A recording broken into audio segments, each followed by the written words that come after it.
frame rate.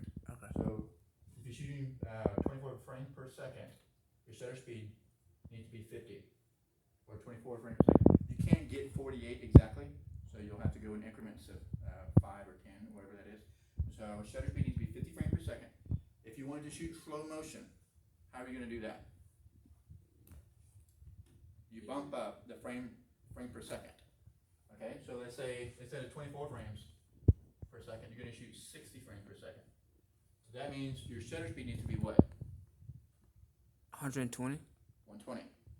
So shutter speed would need to be 120 for this 60 frames per second. However, the shutter speed is actually the shutter inside of the lens.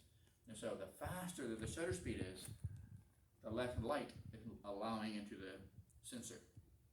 And so if you're shooting slow motion at a higher shutter speed at nighttime, although it's slow motion, there's going to be a darker image.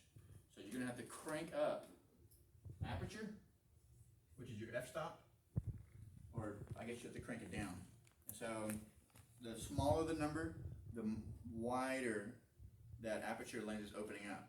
So like a 1.8 would be good. It would let in a lot of light, and it would help with your low light situation. Or your other thing you can crank up is ISO.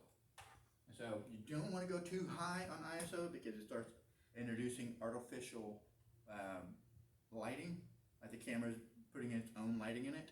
And so you're going to come up with pixelation really bad banding, and you're going to introduce noise. The higher the ISO, the more noise you're introducing.